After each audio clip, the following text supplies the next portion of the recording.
बिस्मिल्लाहिर्रहमानिर्रहीम। आप देख रहे हैं वॉइस ऑफ कसार। मैं हूं तनवीर वलायत अब्बासी। इस वक्त मैं मौजूद हूं बारह को। जैसा कि आपको पता है जी कि आज दिन को एक अफसोसनाक वाक़या रोनुमा हुआ था अलकासम मेडिकल कम्प्लेक्स बारको के अंदर। एक पेशेंट को लेके आए थे यूनियन काउंसिल ब्लॉक वैसी लोगाल दरवाज़ा से जो है बच्ची का तल्लुक़ था, और वो लवाकिन ये कह रहे हैं जी कि बिल्कुल तंदुरुस्त लेके आए, रूटीन का चेकअप था। बच्ची के वालिद साहब हमारे साथ मौजूद हैं, नियाज़ अब्बासी साहब, इनका ताल्लुक़ नोआल से। अस्सलाम वालेकुम नियाज़ साहब। सबसे पहले हम आपसे अफसोस करते हैं कि ये जो वाक़या हुआ है ये बहुत दुख वाला है। इसके ऊपर आपका क्या कहना है?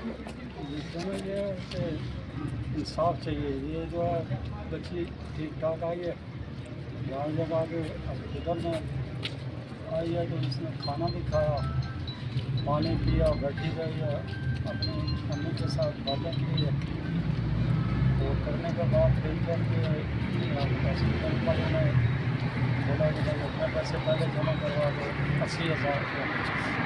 जमा करवा दिया, फिर इसको उन्होंने एडमिट किया। एडमिट करके वो जब ले गए अंदर कमरे में ले गए तो वहाँ जाकर उन्होंने ट्रीटमेंट शुरू की। तो बच्ची जो है तकरीबन घंटा भी गुजर गया। घंटे के बाद जो है वो दूसरे दरवाजे से बाहर हो गया। जो सफाई वाला बंदा था अमले का, वो उसने बोला कि आप बैठे हैं। तो वो बच्ची को अच्छा, आप भी हॉस्पिटल के अंदर मौजूद थे जब बच्ची को चेकअप किया गया? रूटीन का चेकअप था?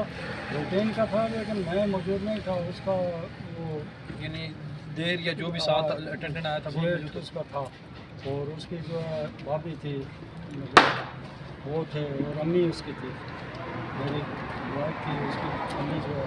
जी जी। तो उसने बोला कि भाई इसकी जो बंदा तो आप एडमिट करिए। आदमी जो हॉस्पिटल का अमला है वो तो गायब हो गई। अच्छा, आपको कितनी देर के बाद पता चला? तकरीबन घंटे के बाद पता चला। आप जब पहुंचे तो पेशेंट जो है एक्सपायर हो चुकी थी बच्ची? एक्सपायर हो चुकी थी वो बच्ची जो है। वो बोलते थे बेहोश है, लेकिन वो एक्सपायर हो चुकी। उसके बाद जो आमला था वो यानी इसी तरह डेड बॉडी छोड़ के भाग गया है? छोड़ के भाग गया, डेड बॉडी छोड़ के वो भाग गया। तो चक्कर हो गया। तो क्या कहना चाहेंगे इंतज़ामिया से? इंतज़ामिया से ये कहना चाहते हैं कि इंसाफ मिलना चाहिए। कि वज़ीर आला से हमारी गुजारिश है, अपील है, वज़ीर आज़म से भी, आला अदलिया से, और हर शूबे से हमारी ये अपील है कि हमारे साथ इंसाफ होना चाहिए।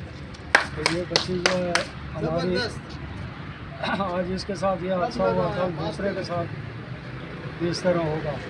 और इस बच्ची जो हॉस्पिटल है इस तरह रोड के ऊपर ये बोर्ड लगा के और जाली इन्होंने वो डॉक्टर बैठाए हुए हैं।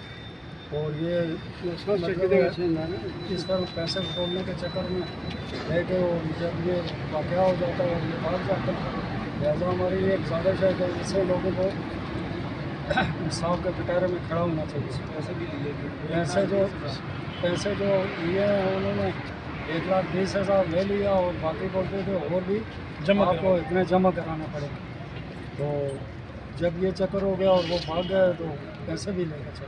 तो यकीनन बड़ा अफसोसनाक वाक़या है। इससे जो है वाक़े उस वक्त तक रहनुमाई होते रहेंगे जब तक हमारी इंतज़ामिया और जो हमारे इंसाफ देने वाले इदारे मौजूद हैं। क्योंकि ये देखें, रोड के ऊपर बिल्कुल मेन के ऊपर अगर इसी तरह के डॉक्टर बैठे रहेंगे तो हर साल जो है कुछ ना कुछ जो है पेशेंट जो है इनके नज़र हो जाते हैं और अपनी जान गंवा बैठते हैं। यहाँ इंतज़ामिया को भी होश के नाहल लेने चाहिए। दारुल खिलाफे के अंदर अगर इस तरह के अताई डॉक्टर बैठे हों तो यकीनन वो बड़ा अफसोसनाक वाक़या है। और मैं समझता हूँ ये हमारे मुल्क का ये अलमिया है कि इस तरह की हर तीसरी जगह ये दुकानें खोल के बैठे हुए हैं और किसी किस्म की जो है इनके पास लाइसेंस नहीं होते। ये दारुल खिलाफे के अंदर ये इस तरह के अगर वाक़यात हो रहे हैं तो पूरे मुल्क के अंदर जहाँ लोग पिसे हुए हैं जिनके को मेडिसिन या मेडिकल के शुबे के हवाले से किसी किस्म की आगाही नहीं है, तो इस तरह के वाक़यात रहनुमा होते रहेंगे।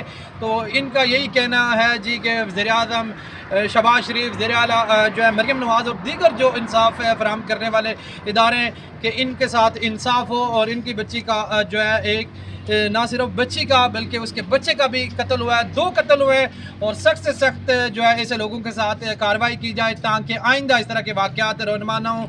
अगले प्रोग्राम तक हमें इजाज़त दीजिए। अल्लाह हाफ़िज़। اچھا تنویر صاحب یہ لگا لی چلے گئے سر وزیر اعظم صاحب بھی نہیں پورا